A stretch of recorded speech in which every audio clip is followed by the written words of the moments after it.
Welcome back. તો નવરાત્રિને લઈને ગુજરાત પોલીસનો એક્શન પ્લાન તૈયાર છે.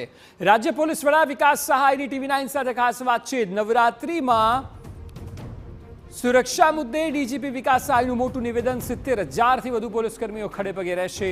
ખેલૈયાઓની સુરક્ષા માટે અમદાવાદમાં AI ટેકનોલોજીનો પણ ઉપયોગ થશે. નવરાત્રિ દરમિયાન નિર્ભયા પ્રોજેક્ટનો પણ ઉપયોગ કરવામાં આવશે. 8,000થી વધુ CCTV દ્વારા મોનિટરિંગ કરાશે. 650થી વધુ શી ટીમ ગરબા આયોજનોમાં રહેશે તૈનાત. પોલીસકર્મીઓ મોબાઈલ વાનથી સતત પેટ્રોલિંગ કરશે. ગરબા આયોજન સ્થળે પોલીસ કંટ્રોલ રૂમ ઊભા કરવામાં આવશે.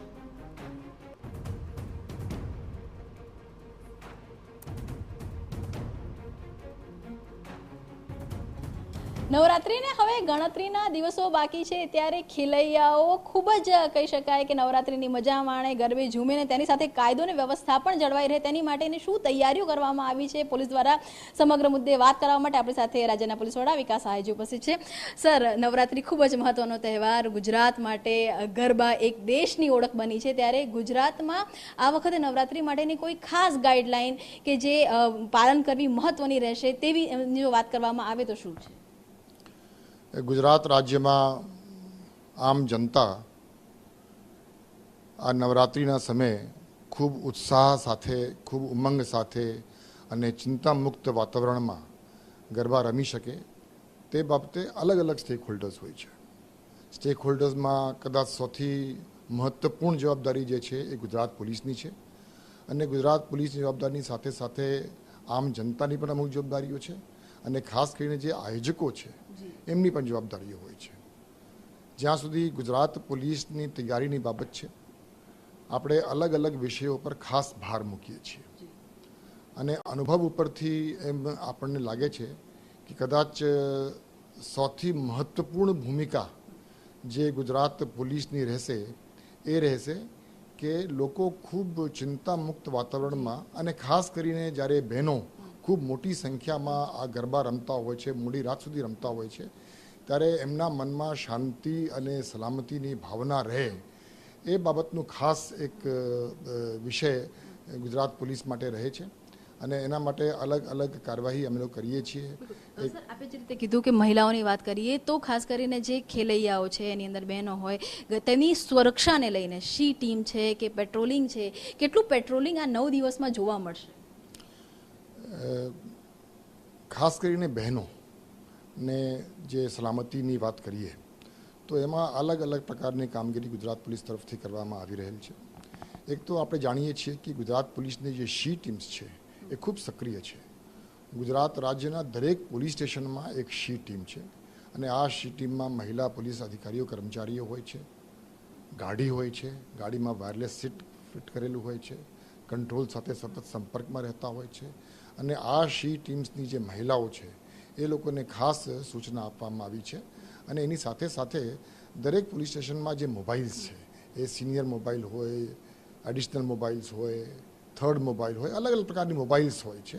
એ મોબાઈલ્સ પણ સતત તે દિવસે પેટ્રોલિંગમાં ચાલુ રહેશે અને ખાસ કરીને જ્યાં ખૂબ મોટી સંખ્યામાં લોકો ભેગા થતા હોય, જ્યાં આયોજકો દ્વારા આ પ્રકારની નવરાત્રિનું આયોજન કરવામાં આવ્યું હોય ત્યાં સતત પેટ્રોલિંગ રહેશે.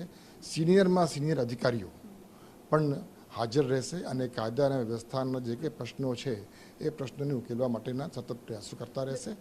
એની સાથે સાથે આ વખતે 2 ખાસ ભાર મૂકવામાં આવ્યું છે. એક છે ટ્રાફિક વ્યવસ્થા. આપણે જાણીએ છીએ કે જ્યારે લોકો ઘરથી જ્યાં ગરબા રમાતું હોય ત્યાં જતા હોય ત્યારે ટ્રાફિકનો ખૂબ તે વખતે આપણને ભાર રહે છે. એટલે ટ્રાફિક નિયમન અને ખાસ કરીને જે પાર્કિંગની વ્યવસ્થા છે એના ઉપર ખાસ ભાર મૂકવામાં આવ્યો છે અને એમાં પોલીસની સાથે સાથે કે જે મોટા ગરબાઓના જે આયોજકો છે એમની પણ જવાબદારી બની જાય છે અને ટ્રાફિકની સાથે સાથે CCTV કેમેરાઝનું પણ ખાસ આ વખતે ભાર મૂકવામાં આવી છે અને આપણી એવી ઈચ્છા છે કે દરેક આયોજક પણ આ બાબતે પોતાની જવાબદારી સમજે, સ્વીકારે અને જે મોટી જગ્યાઓ જ્યાં આ પ્રકારની વ્યવસ્થા થવાની છે એ તમામ વ્યવસ્થાઓમાં CCTV કેમેરાનો પણ ઉપયોગ કરવામાં આવે અને દરેક આ જે મોટા સેન્ટર્સ છે જ્યાં આ ગરબા રમવાના છે ત્યાં એક કંટ્રોલ રૂમ રાખવામાં આવે અને એ કંટ્રોલ રૂમમાં પોલીસની અધિકારીઓની હાજરી હોય અને એ લોકો ત્યાં લાઈવ વિઝ્યુઅલ્સ જોતા રહે અને મોનિટરિંગ કરતા રહે એટલે તમામ જરૂરી વ્યવસ્થાઓ કરવામાં આવી રહી છે. આપણે જે રીતે સીસીટીવીની વાત કરી, કંટ્રોલ રૂમની વાત કરી, એઆઈ ટેકનોલોજીનો ગઈ વખતે ઉપયોગ થયો હતો, આ વખતે એઆઈ ટેકનોલોજીનો કઈ રીતે ઉપયોગ કરવામાં આવશે?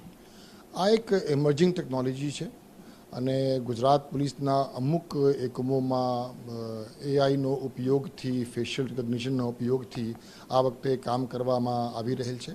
પણ ખાસ કરીને અમદાવાદ શહેરનું વાત કરીએ તો ત્યાં આપણી જે એક વ્યવસ્થા છે, સિસ્ટમ છે નિર્ભયાની, એટલે નિર્ભયાની જે આખી જે પ્રોજેક્ટ છે એમાં ફેશિયલ રિકગ્નિશન અને એઆઈ ટેકનોલોજીનો ઉપયોગ કરવામાં આવી રહ્યો છે. એટલે અમદાવાદ શહેરમાં ખાસ એનો ઉપયોગ કરવામાં આવશે. આપણે એક ગેલેરી બનાવીએ છીએ અને એ ગેલેરીમાં જે અસામાજિક તત્વો છે એ લોકોનું ફેસ જે છે એ આપણે એમાં ફીડ કરીએ છીએ અને એ ગેલેરી ઉપરથી કદાચ એવી કોઈ વ્યક્તિ આપણને એઆઈ ટેકનોલોજી મદદથી કોઈ સીસી કેમેરામાં દેખાય તો એમને આપણે આઈડેન્ટિફાઈ કરી શકીએ છીએ. સર, કેમ કે જે રીતની ઘટના સુરતમાં બની ત્યારબાદ એક કોમી વૈમનસ્ય જળવાઈ રહે તે માટે આ વખતે, કેમ કે નવરાત્રિના 9 દિવસો છે, બીજી તરફ હિન્દુ સંગઠનો છે તેમણે વિધર્મીઓને લઈને પણ આ વખતે ગુજરાતમાં સવાલ ઊભા કર્યા છે કે વિધર્મીઓને નવરાત્રિમાં નહીં આવવા દેવામાં આવે. અસામાજિક તત્વો, વિધર્મીઓ અને કોમી વૈમનસ્ય, આને કઈ રીતે પોલીસ વિભાગ દ્વારા ટેકલ કરવામાં આવશે? ગુજરાત રાજ્યમાં નવરાત્રિ એક ખૂબ મોટો તહેવાર છે અને ફક્ત ગુજરાતમાં નહીં, ફક્ત દેશમાં નહીં, પણ વિદેશમાં પણ ગુજરાતની જે નવરાત્રિ છે એની ચર્ચાઓ થાય છે.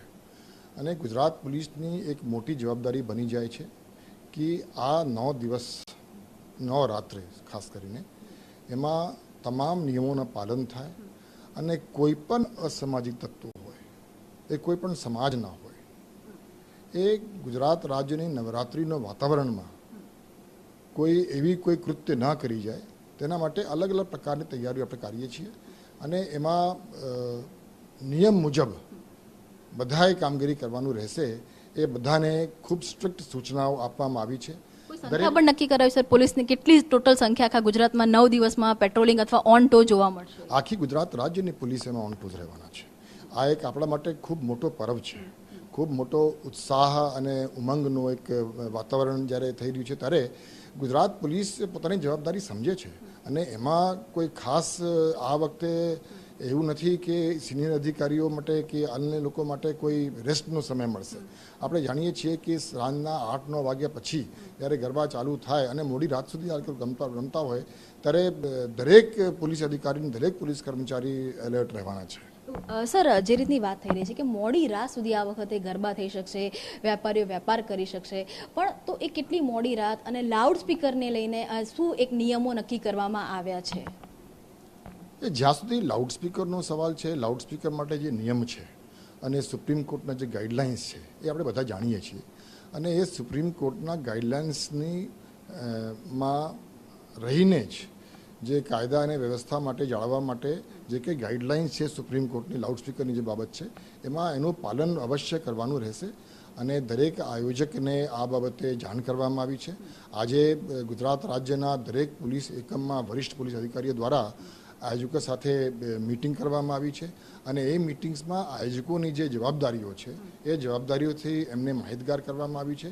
અને જેમ અગાઉ મેં વાત કરી કે આ જે 9 દિવસ છે, આ 9 દિવસ ગુજરાત રાજ્યના ઇતિહાસમાં આપણે જોવા જઈએ તો એક કલ્ચરલ કેપિટલ જે ગુજરાતનો છે આ 9 દિવસ છે. એટલે આ 9 દિવસ દરમિયાન કોઈ પણ વ્યક્તિને કોઈ પણ જાતનું હેરાનગતિ ન થાય અને જે લોકોનું વિશેષ આ 9 દિવસ દરમિયાન એમને જે કંઈ એમ્પ્લોયમેન્ટ ઓપોર્ચ્યુનિટીઝ મળતું હોય, ઇન્કમ માટે જે ઓપોર્ચ્યુનિટીઝ મળતું હોય એ ઓપોર્ચ્યુનિટીઝ એમને મળે, એમાં કોઈ પણ જાતનું કોઈ પ્રોબ્લેમ ન થાય એના માટે ગુજરાત પોલીસ તરફથી જરૂરી કાર્યવાહી ચોક્કસ કરવામાં. સર, એટલે લાઉડ સ્પીકર જો હોય તો 12 વાગે બંધ કરવા પડશે. ભલે ગરબા ચાલી શકશે પરંતુ લાઉડ સ્પીકર માટેના જે નિયમો છે ફરજિયાત પાલન કરવા પડશે. સુપ્રીમ કોર્ટનો ગાઈડલાઇન્સ છે, સરકારશ્રીનો નિયમ છે અને એ નિયમને આધીન રહીને આ વખતે આપણે ચોક્કસ કાર્યવાહી કરીશું. કહી શકાય કે જેમ ખેલૈયાઓ છે નવરાત્રી ઝૂમવા માટે તૈયાર છે, તો પોલીસ છે એ સુરક્ષા માટે સંપૂર્ણ રીતે સજ્જ છે. સંપૂર્ણ રીતે સક્ષમ પણ છે અને સંપૂર્ણપણે તૈયારી પણ છે. ગુજરાત પોલીસના વડા તરીકે હું દરેક ગુજરાતીને આ વાતનું ચોક્કસ કહેવા માગું છું કે ખૂબ ખુલ્લે દિલથી, ખૂબ ઉમંગથી, ખૂબ ઉત્સાહથી, આનંદ અને હર્ષથી આ નવરાત્રિનો પર્વ આપણે સાથે મળીને માણીએ. ધન્યવાદ તમારી સાથે વાત કરવા માટે. તો જેમ ખેલૈયાઓમાં અત્યારે ચાલી રહી છે અને ગરબે ઝૂમવા માટે એકદમ તૈયાર છે, તે જ રીતે ગુજરાત પોલીસની વાત કરવામાં આવે તો સિનિયર અધિકારીથી લઈ અને સામાન્ય કર્મચારી સુધી તમામ લોકોની પણ જવાબદારી નક્કી કરવામાં આવી છે. કોમી વૈમનસ્ય ન થાય, કોમી એખાલસ રહે અને તેની સાથે જે ગરબા પણ થાય, તમામ પ્રકારના નિયમો સાથે ગરબા થાય તેવી જે તૈયારીઓ છે તે પોલીસ દ્વારા કરવામાં આવી છે. કેમેરામેન નવની સાથે કિંજલ મિશ્રા, TV9 ગાંધીનગર.